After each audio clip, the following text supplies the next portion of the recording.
Figuratif, est-ce que c'est de l'abstrait ? Bernard Thomas Roudex n'est ni l'un ni l'autre. Disons que son art est défiguratif. Et le travail que je fais, consiste pas franchement à donner une représentation de la réalité telle qu'elle, c'est chose qui ne m'intéresse absolument pas, mais justement à travers une écriture, à redonner une autre vision finalement de la figure humaine ou du monde en général, quoi. Pour ce qui est de ce problème entre figuratif et abstrait, moi je me sens quand même plus figuratif qu'abstrait, c'est bien clair, mais je surfe plus ou moins sur le sommet d'une vague avec de chaque côté les deux pentes, celle du figuratif et celle de l'abstrait. Et c'est à travers ça que j'essaye un peu de trouver mon expression personnelle, quoi. Donc chaque écriture a sa personnalité, a sa forme personnelle. Moi, ce qui m'intéresse, donc, c'est au départ de cette réalité qui pour moi est une base importante sur laquelle je dois m'appuyer, trouver quelque chose d'autre. Et c'est là que je dirais qu'il y a une espèce de collusion entre la réalité extérieure et la réalité intérieure, qui est la mienne, et que je laisse par ailleurs remonter d'elle-même, se confronter aux éléments de la réalité extérieure pour donner ce qui est mon travail, et avec son caractère et sa personnalité, si toutefois il en a une.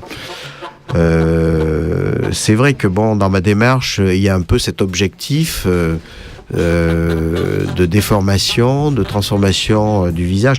Pour moi, il est inconcevable de faire, encore une fois, d'avoir un accès de réalisme et de faire un portrait qui soit complètement ressemblant, qui peut l'être, par un autre biais, si tu veux, mais pas dans une ressemblance formelle. Et donc, moi, ce qui m'intéresse, c'est à travers un visage, comme à travers n'importe quel autre sujet, de créer un univers de forme. Et cet univers de forme, alors, je veux dire que pour l'ensemble des spectateurs, souvent, effectivement, c'est un peu une agression, c'est un peu une défiguration, une déchirure. Mais pour moi, c'est une manière aussi de retransmettre quelque chose de moi-même, que je cherche pas à retransmettre de façon consciente, parce que je travaille beaucoup justement sur les choses qui arrivent, qui remontent à la surface. Donc quand je peins, il y a des événements qui se produisent sur un visage. Brusquement, je vais trouver que à la place du nez, c'est une impulsion, si tu veux. D'ailleurs, entre que faire un travail sur la peinture ou faire un travail sur la forme dans le volume en céramique ou en sculpture, et avoir par rapport à ce travail-là une attitude qui est quand même très particulière, qui est une sorte de laisser-aller. Parce que je pense qu'en plus, on n'est pas maître de ça. Le sens, moi je ne sens pas le maître, comme dit un de mes copains peintres, qui me dit souvent que je suis un irresponsable. Mais quelque part, ça tient un peu à ça, c'est-à-dire que je ne cherche pas à démontrer quelque chose. Il n'y a qu'une personne que je cherche à provoquer dans mon travail, c'est moi-même. Et c'est une provocation de moi-même. Et après, que cette provocation, elle rebondit sur le spectateur, ça tout à fait. Et je dis,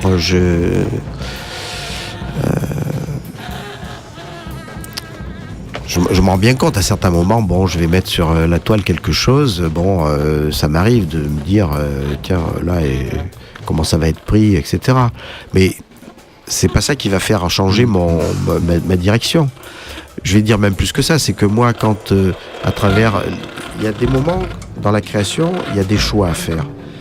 Tu commences un tableau, un poème, une musique, et puis tu avances. Si tu laisses aller les choses brusquement, tu vas te rendre compte que j'étais parti dans cette direction, je voulais telle chose, et puis là, la peinture me propose quelque chose d'autre qui, en fait, me paraît intéressant. Mais des fois, c'est un véritable déchirement, alors pour le coup, de se dire, là, il faut que j'abandonne ce que j'avais prévu et que j'aille dans cette voie-là, tu vois. C'est comme ça que ça fonctionne pour moi. Et à partir de là, effectivement, c'est là que se créent un peu, justement, les choses qui vont être provocantes, qui vont faire bouger le spectateur, et qui, à mon avis, vont être créatrices d'émotions réelles. Je pense que la plus grande violence qu'on puisse faire au spectateur, c'est pas d'étaler la violence d'une façon définie, primaire, en montrant des gens qui vont se taper dessus ou des gens avec des visages sanguinolents. La vraie violence, elle est au niveau de l'écriture en quelque sorte, qui peut être nouvelle ou personnelle et qui peut être effectivement pour les gens une véritable provocation.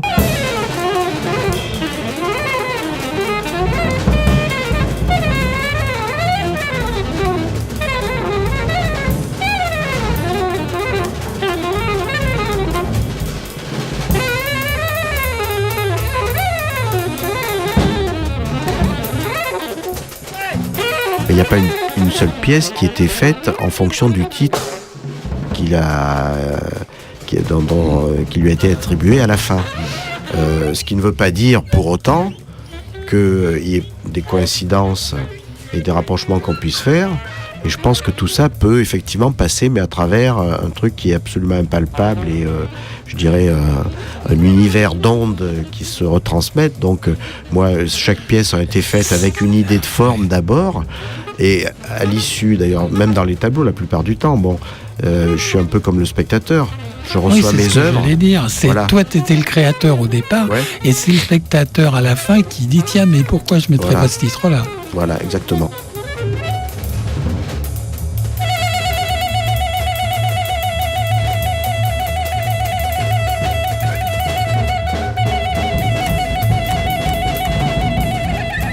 La matière, pour moi, c'est quand même quelque chose d'assez important parce que je me rends compte que j'arrive à faire passer avec ce procédé-là des choses qui passeraient pas autrement. Donc ça va de collage de tissus, voire de vieux vêtements sur la toile, avec injonction de sable mélangé à de la colle, de blanc de dedans mélangé à de la colle, que je fais craqueler. Je travaille de plus en plus en fait à la seringue et au sèche-cheveux. Ça, tu vois, voilà comme quoi. Hein, mais... Et alors au sèche-cheveux parce que en fait, en chauffant ces surfaces, j'arrive à les faire craqueler, à faire réapparaître des matières qui sont en dessous, donc ça fait faire jouer les couleurs qui sont à plusieurs niveaux. Et à la seringue parce que je travaille beaucoup aussi, et ça, de ce point de vue-là, ça se rapproche aussi de ce que j'essaye de faire en terre par les méthodes des Colombins, c'est-à-dire de terre qu'on roule pour avoir des sortes de spaghettis plus ou moins épais. Et je fais ça aussi sur certaines toiles pour certaines représentations à l'aide de matière, donc avec des mélanges colorés de colle et de blanc de bedon qui sont que je mets dans une seringue et que comme on fait en pâtisserie pour faire des ornements sur les gâteaux, quoi.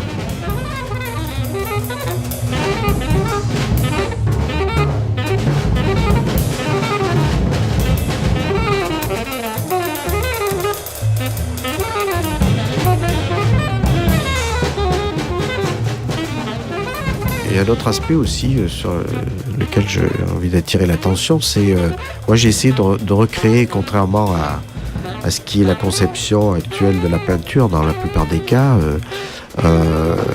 une profondeur dans mes toiles, c'est-à-dire que tout ne soit pas au premier plan, et de recréer une sorte d'effet perspectif. Il y a beaucoup d'arrière-plans de mes personnages où on voit une ligne d'horizon avec des sortes de petits immeubles, de petites maisons. Et pour moi, ça, c'était... c'est pas une chose, encore une fois, que j'ai calculé comme ça, mais j'avais ce besoin. Et je pense que c'est... De grands espaces. Oui, de grands espaces, mais aussi de profondeur et de lointain, comme ça, qui sont évocateurs de quelque chose. Enfin, pour moi, dans ce que j'essaie d'exprimer, quoi.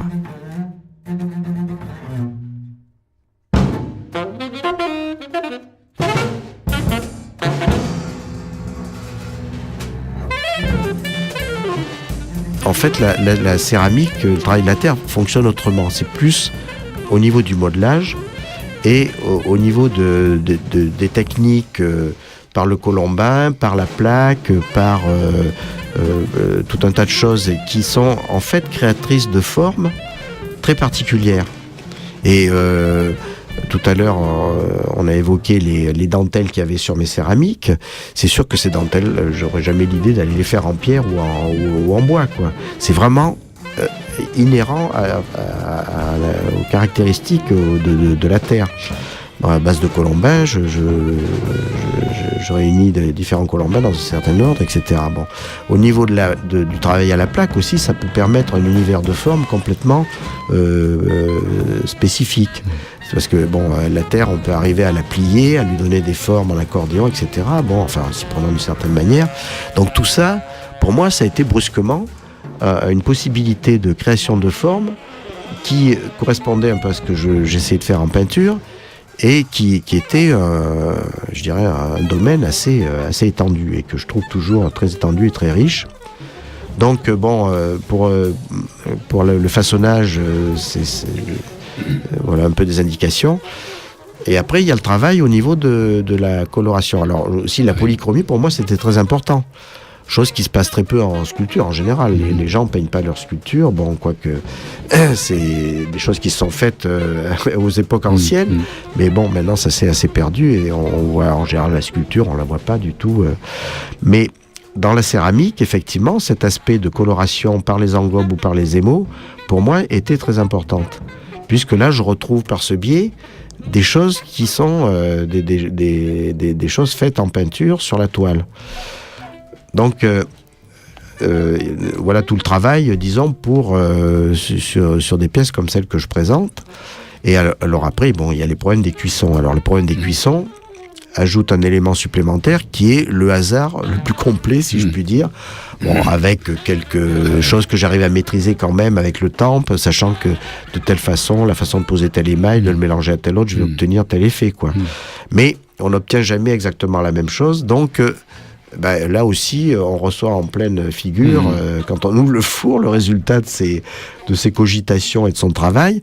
Et des fois, je dois dire que la cuisson et la terre et les émaux proposent des choses qui sont 100 fois plus belles que ce qu'on avait imaginé.